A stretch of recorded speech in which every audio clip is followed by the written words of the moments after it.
Welcome to China. My name is Mark Bobin, and in this video I will give you a glimpse and a taste of the southwestern province Sichuan. An expedition in June to study the flora of this incredibly rich and diverse land.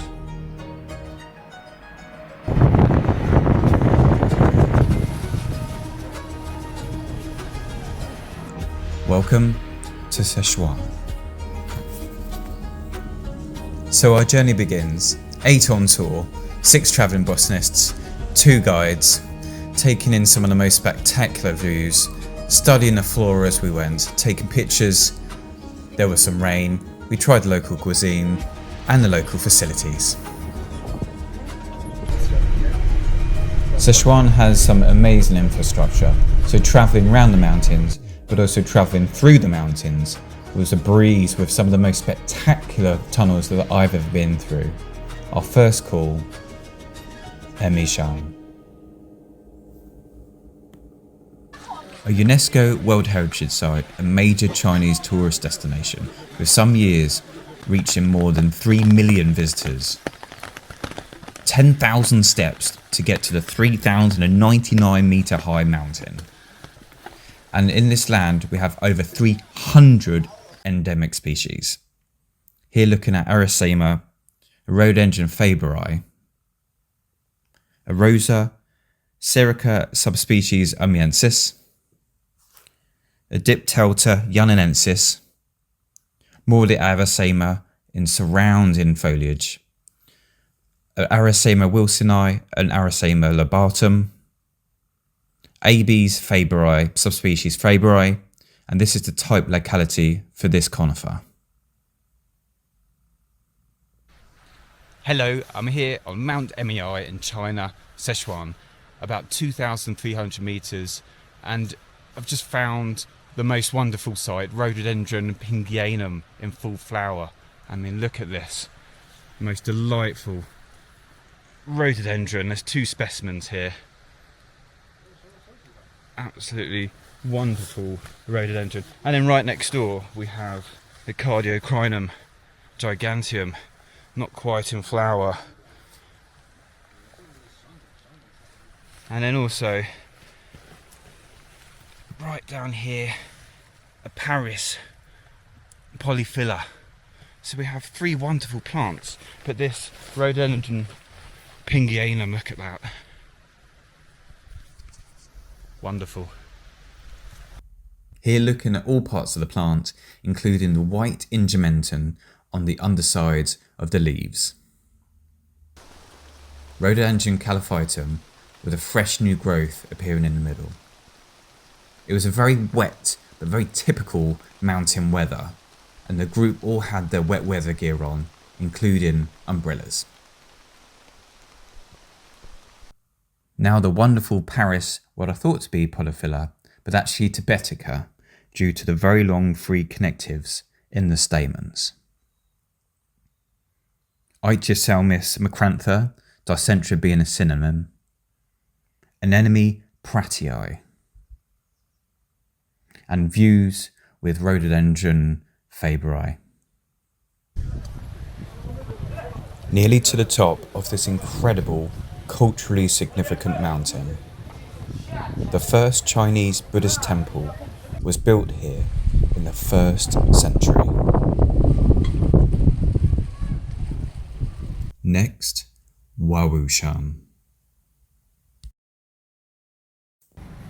Before we get to the mountain, I must say that the day was absolutely full to the brim with wonders.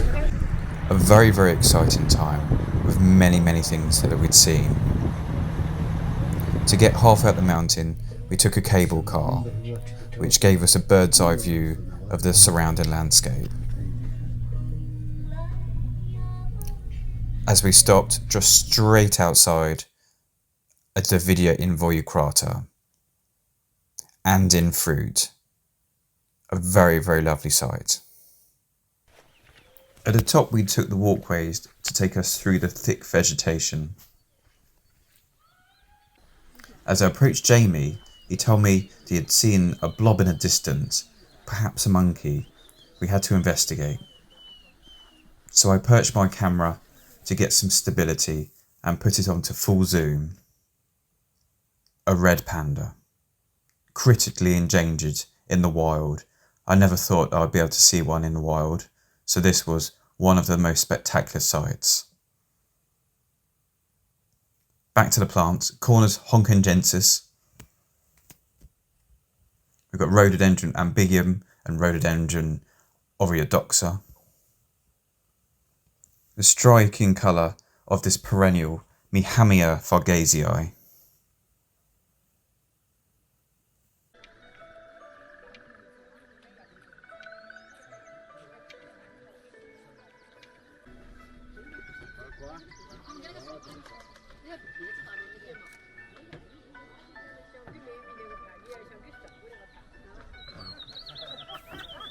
On our descent, we stumbled across this viewing platform, and Seamus was extremely elated to have seen a flash of rose purple, but undistinguishable by the naked eye.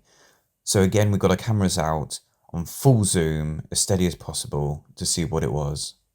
Rhododendron williamsianum, a new population of this threatened rhododendron species.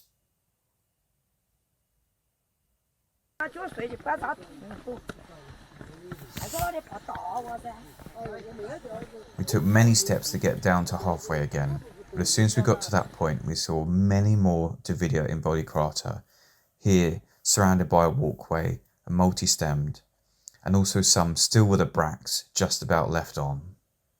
Now onto the road. There were many hours spent travelling around the mountains, and there were many stops to look at the plants along the way. Here are a few of the highlights of a particular stock. Mechanopsis liliengensis and Mechanopsis integrifolia. The liliengensis has larger petals and hang down. Euphorbia pekinensis and Rhododendron rufescens. Our final destination, Muli.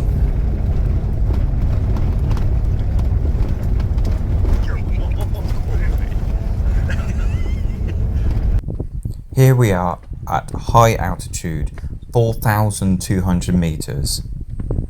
The air is thin and we're all feeling quite dizzy and out of breath, but what an amazing view. Lots of different species, including lots of different alpine species of plants. Here are Spongiocarpella polystichoides, an Incarvella himalayensis, Bursery species.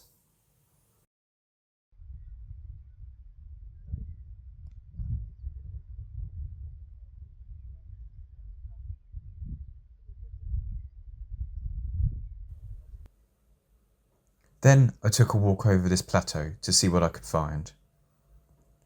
Primula gymifera, and then a single specimen of Fritillaria sahusa.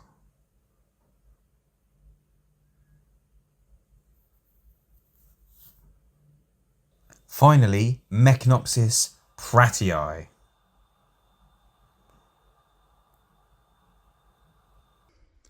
Hello and welcome to Sichuan, China. I'm Mark Bobin. I'm Jamie McCormack. We're in Muli, the old kingdom of Muli, on the borderland of Tibet and Western China. We're happy. We're surrounded by Boscoa, Cotyloides, anemones, primulas, incarvillias. And we'd both like to say a massive thank you to the Hardy Plant Society for our bursaries, basically to be able to get out here, have the most amazing experience. We've had just over a week now. We've got about another week left of botanising, and the amount of variation, the amount of species that we're seeing is immense. So a big thank you to the Hardy Plant Society. Yep, a lot of gratitude to them, and we wouldn't be here otherwise. Thank you.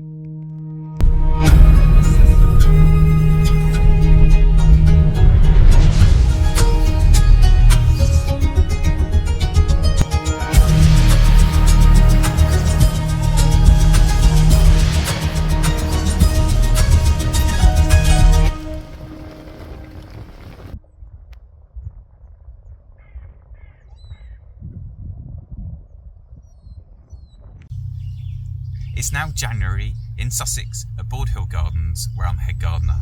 I've had time to reflect on the time, what I've seen and the experience that I had in Sichuan. Expeditions are so very valuable and important to better understand the plants that we work with. Here at Bald Hill we have a historic collection, and many of them early introductions from plant hunters such as Frank Kington Ward and Ernest Wilson. We followed in the footsteps of these plant hunters on this trip. One combination of plants that I thought was just the most superb was the combination of Rhododendron faberi and Rosa omiensis. So we had the really lovely, soft, nearly feathery look of the rose foliage with the much smaller leaves, opposite leaves. And then you had right next door the stiff rhododendron leaves, dark green. The two next to each other really complemented and contrasted, and I thought that was just absolutely superb. So what you gain in nature is not only particular plants, but the planting combinations that work so well. Exploring Sichuan has given me so much information about the environmental conditions of so many different species of plants. With upcoming projects, I'll be able to use this information straight into the gardening to get the right plant in the right place. Above all, it's absolutely vital to share this knowledge, to share this experience with you. So I hope you've enjoyed this video. Thank you.